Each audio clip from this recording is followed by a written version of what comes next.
Umar Al-Khattab radhiyallahu an ada menceritakan kepada kita kisah bagaimana dirinya mendapat petunjuk dan hidayah daripada Allah Subhanahu wa taala sehingga kemudian dia memeluk agama Islam.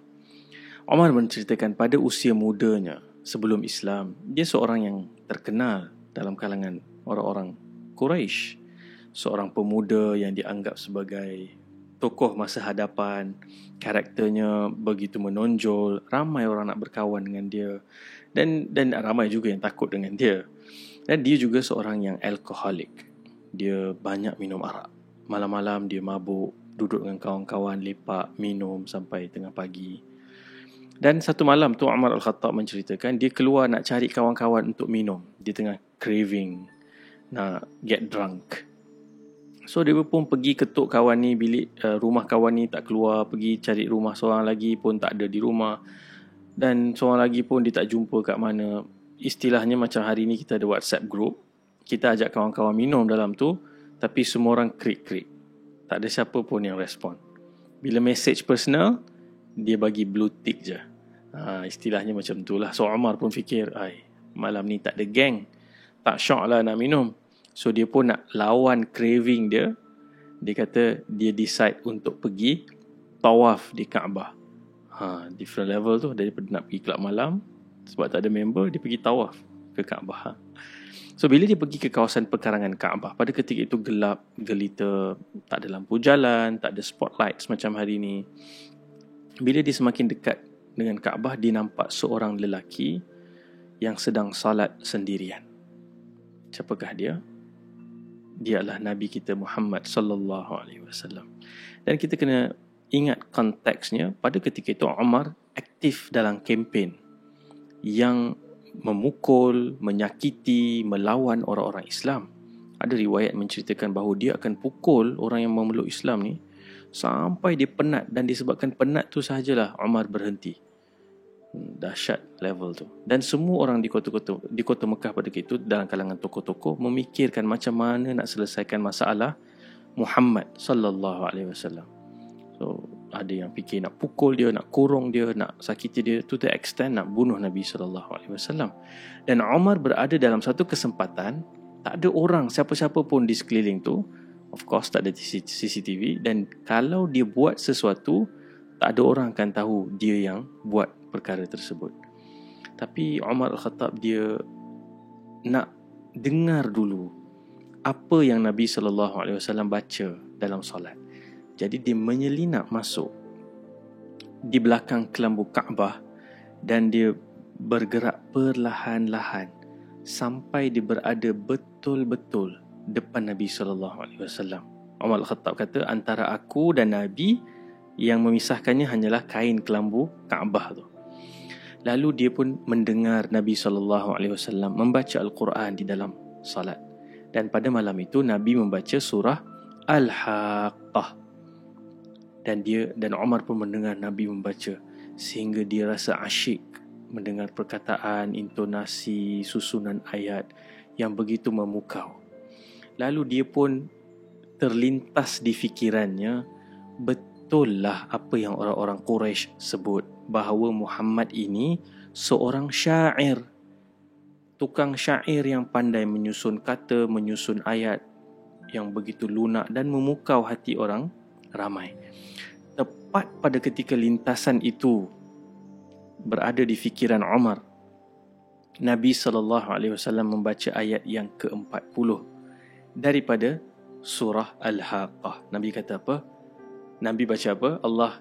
Ini kata-kata Allah Subhanahu wa taala. Innahu laqawlu rasulin karim.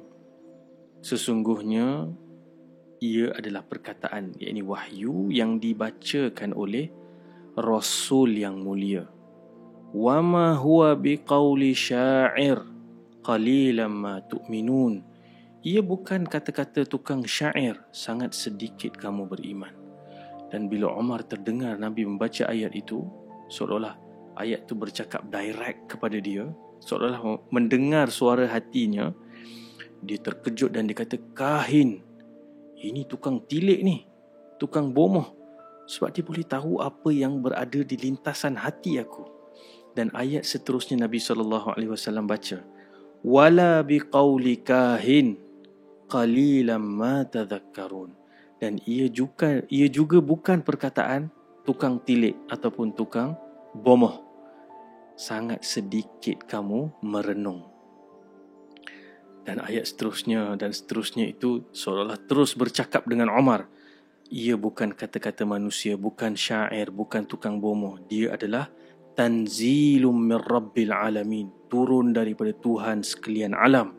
Dan ia juga bukan direka oleh Nabi kita Muhammad sallallahu alaihi wasallam. Kerana apa? Kalau Nabi reka, walau taqawwala alaina ba'd al-aqawil la akhadna minhu bil yamin thumma laqata'na minhu al-watin.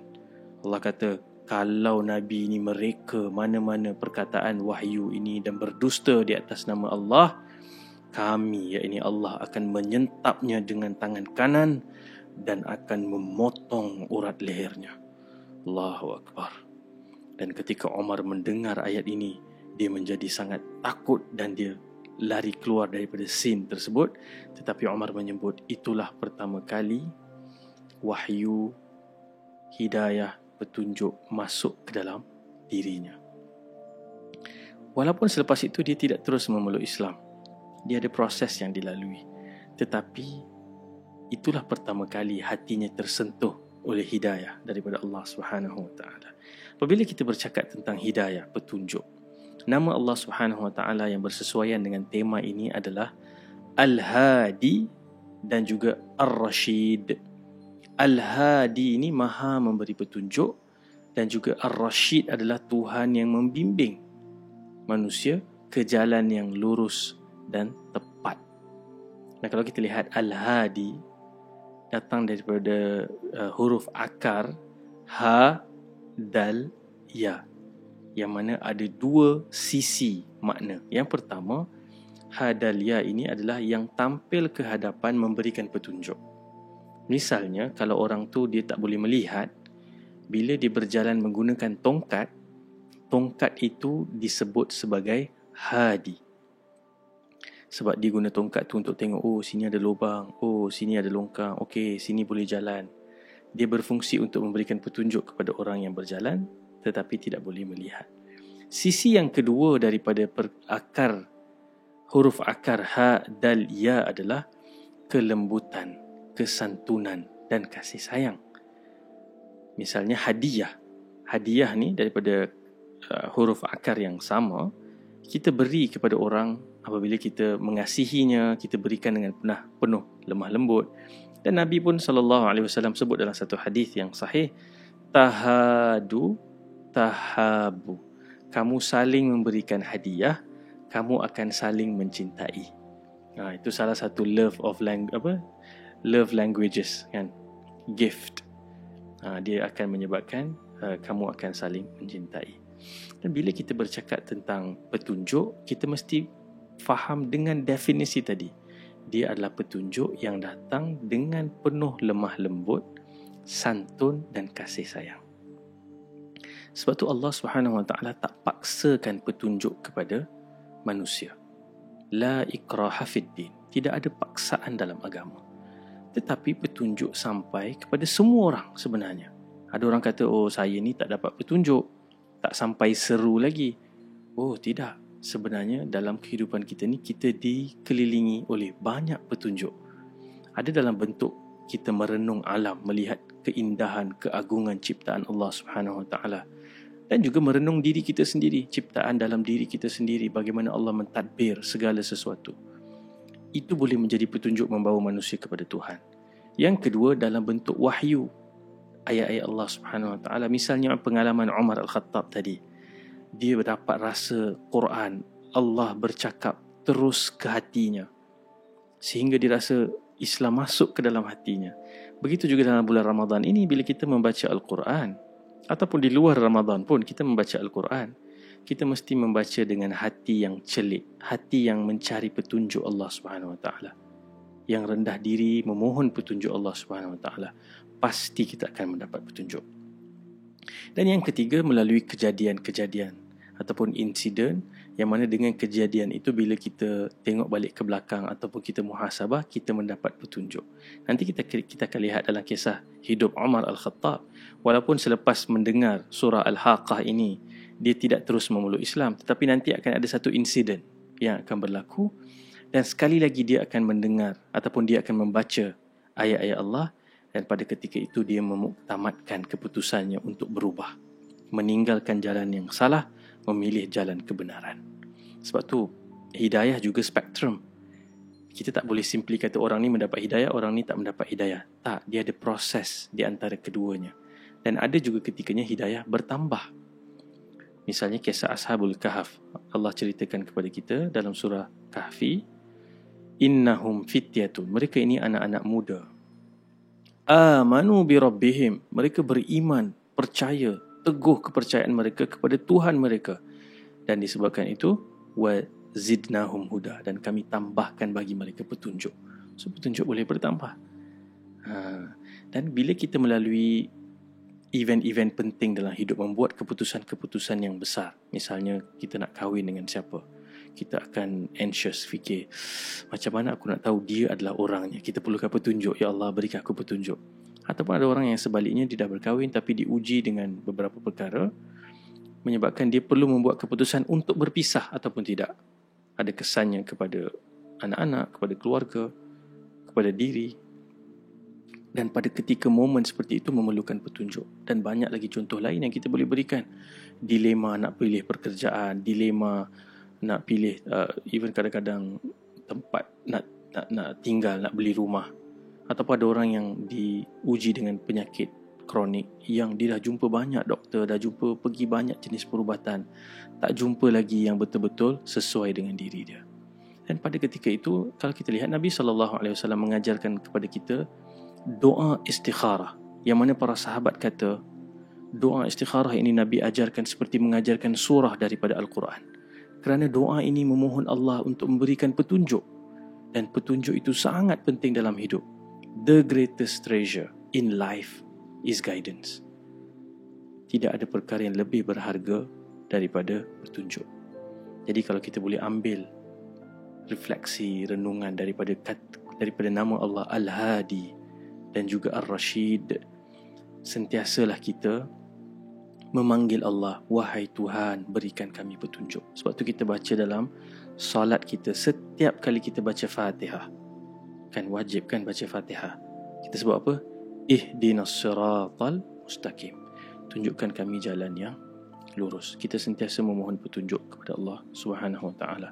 Dan ada juga doa yang Nabi ajarkan, Allahumma hdini wasaddidni, ya Allah berikan aku petunjuk dan tetapkan aku di atas jalan petunjuk yang benar. Okay, yang pertama, kita memanggil Allah SWT dengan nama ini, wahai Tuhan Al-Hadi Ar-Rashid, berikan kami petunjuk. Yang kedua, kita mesti faham petunjuk tidak dipaksakan kepada kita. Kita yang membuat pilihan. Jadi petunjuk ada di sekeliling kita, tapi kita yang kena ambil decision. Dan kalau kita memilih untuk berubah dan kembali kepada Allah SWT, ada harga yang perlu dibayar, ada kesan dan impaknya kepada kehidupan.